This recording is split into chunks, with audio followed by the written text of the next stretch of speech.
सामने एक अहम विचारों के साथ फिर मैं हाजिर हूँ। और वह इंडिका बुक का एक बहुत अहम पार्ट है, जिसको हमारे देश में इतना महत्वपूर्ण जानकारी होने के बावजूद भी, इतना महत्वपूर्ण चीज़ होने के बाद भी जन जन तक जो है बात को पहुंचाया नहीं जा रहा है। तो आज हम बात करेंगे दोस्तों, आज हम बात करेंगे जो भारत का जो चक्र है, निशान अशोक सम्राट के बारे में आज हम बात करेंगे। अशोक सम्राट कौन थे, क्या थे, उसके बारे में हम बात करेंगे। आप लोग बने रहिए दोस्तों। धन्यवाद, नमस्कार।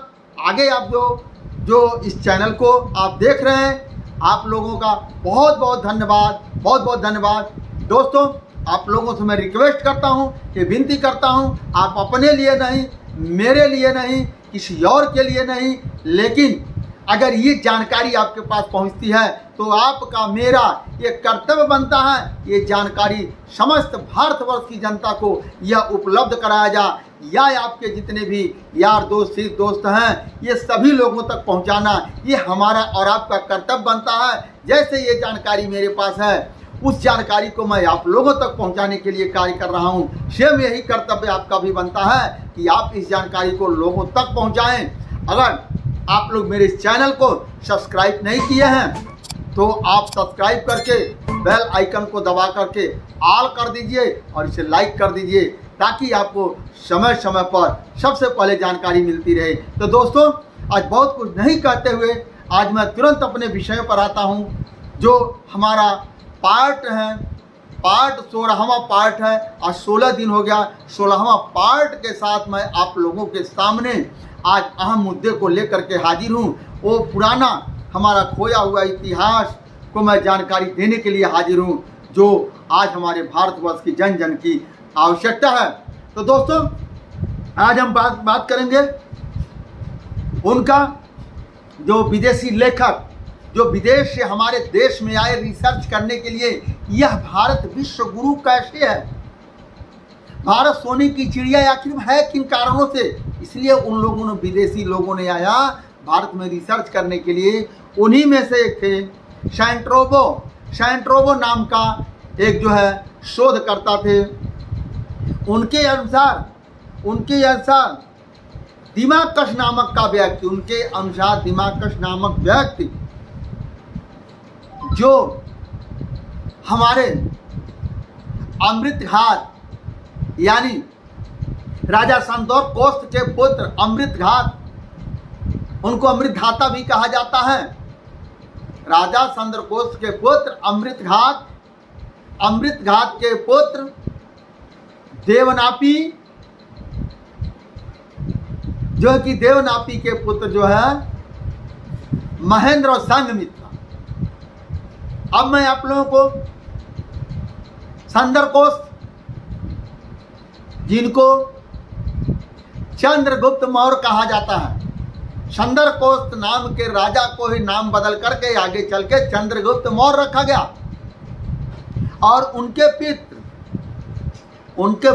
पुत्र जो है अमृतघात यानी अमृतघाता, जिसको बिंदुसार कहा गया है। और बिंदुसार के पुत्र जो आज हमारे भारतवर्ष का एक पहचान है, हमारी भारतवर्ष की एक मोहर है, अशोक सम्राट, बिंदुसार के पुत्र अशोक सम्राट, जो अमृतधाता के पुत्र देवनापी, और देवनापी के पुत्र जैसे मैंने बताया, अर्थात चक्रवर्ती सम्राट अशोक के पुत्र महेंद्र और संघमित्रा, जिन लोगों ने श्रीलंका में जाकर के बौद्ध धर्म का प्रचार प्रसार किया, और वहां पर उन लोगों ने अपने पिताजी के नाम से उन्होंने एक अशोक वाटिका बनवाने का कार्य किया, जो आज भी श्रीलंका में अशोक वाटिका के नाम से आज भी वहां पर शिलालेख लगा हुआ है। तो दोस्तों, ये हमारा साक्ष्य और साबूत, ये इंडिका बुक जो है, यह इंडिका बुक जो है आप लोगों के सामने है। यह बात, यह बुक एक एक साक्ष्यों को दर्शाती है। और कहते हैं जो प्रत्यक्ष है उसको प्रमाण की आवश्यकता नहीं है, जो प्रत्यक्ष है उसको प्रमाण की आवश्यकता नहीं है। तो क्या था, जो दिमाकस नाम का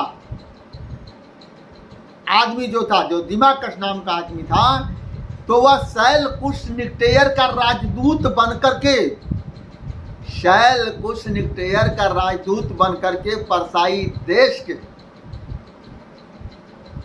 जो मगध सम्राट, जो पालीभूत जो पटना में राजा संदरकोष्ट के दरबार में, वह शैलकुश का निक्टेयर का राजदूत जो था, राजा संदरकोष्ट के दरबार में शैलकुश निक्टेयर का राजदूत बनकर आया।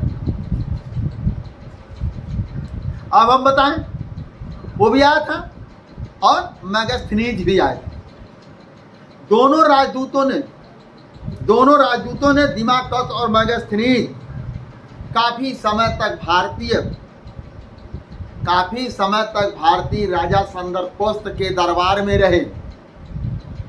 दोनों राजदूत भारतीय राजा संदरकोष्ट के शैलकुश निक्टेयर के राजदूत बनकर के आए थे। तो भारत के राजा, परसाई देश के राजा, पालीभूत के राजा संदरकोष्ट यानी चंद्रगुप्त मौर्य के दरबार में बहुत काफी दिनों तक उन लोगों ने रहा है।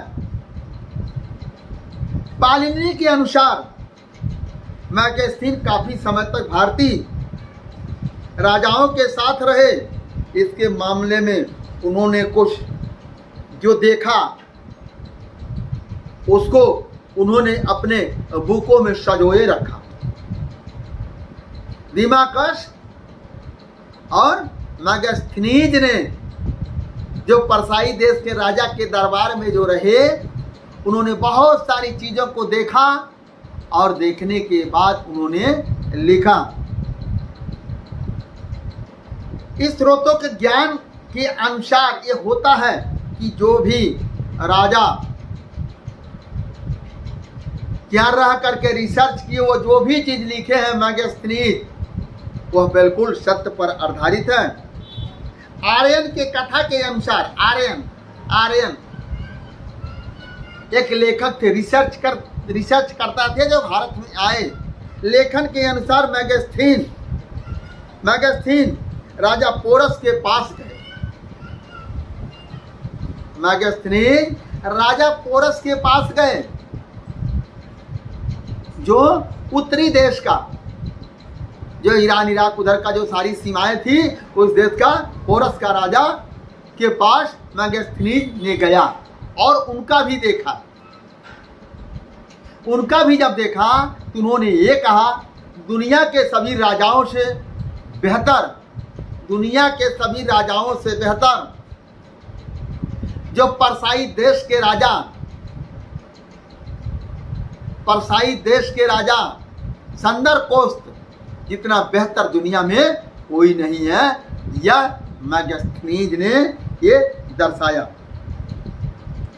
और जब वहां गया तो उन्होंने देखा पोरस के राजा की मृत्यु हो चुकी थी। पोरस के राजा की मृत्यु 317 ईसा पूर्व हो चुकी थी।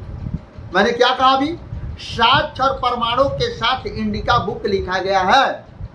जो मेगास्थनीज ने जब पोरस के राजा के पास गए, उस टाइम उनकी मृत्यु हो गई थी।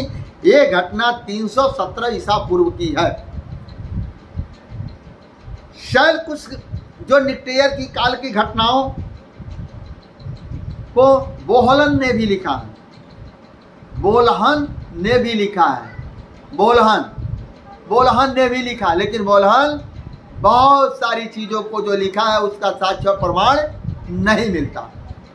बहुत सारे दुनिया के लेखक ने लिखा, सुना और लिख लिया, किताब पढ़ा, उसको थोड़ा सा घालमेल करके बदल के लिख लिए। वो लोग अपना एक इतिहास तैयार कर लिए। लेकिन कुछ लोग जो इतिहास तैयार किए, जैसे कलिंगजर, मेगास्थनीज और हैनतांग, स्टिंग, ये लोग जो भारत में आए, जगहों को घूम करके उन लोगों ने इतिहास को लिखा।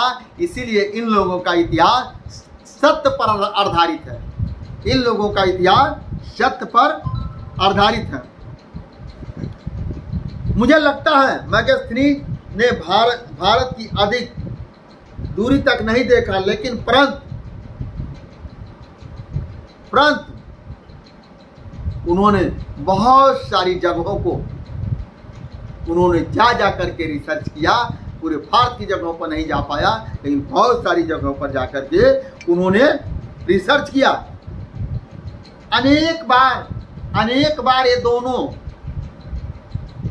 जो शैलकुश निकटेयर के जो राजदूत थे, अनेकों बार भारत के महानतम राजा सुंदरकोश के यहाँ कई बार आए, कई बार गिफ्ट लेकर के आते थे। क्योंकि इसलिए लेकर आते थे, शैलकुश निकटेयर इसलिए भेजते थे क्योंकि शैलकुश निकटेयर के चंद्रगुप्त मौर्य उनके दामाद थे। पिछले लेखों में मैंने बताया कि चंद्रगुप्त मौर्य ने राजा शैलकुश निकटेयर को हराया, और हराने के बाद तब तक उनकी युद्ध चलती रही, तब तक उनकी लड़ाई चलती रही कि जब तक उनके में शादी विवाह का रिश्ता नहीं बन गया। तो दोस्तों, आज मेरा पार्ट 16वां पार्ट है, जो आप लोग बड़ी धैर्यता पूर्वक इस जानकारी को ग्रहण कर रहे हैं और लोगों तक शेयर कर रहे हैं। इसके लिए बहुत बहुत आप लोगों का धन्यवाद। दोस्तों, जय हिंद, जय भारत, जय पीसर।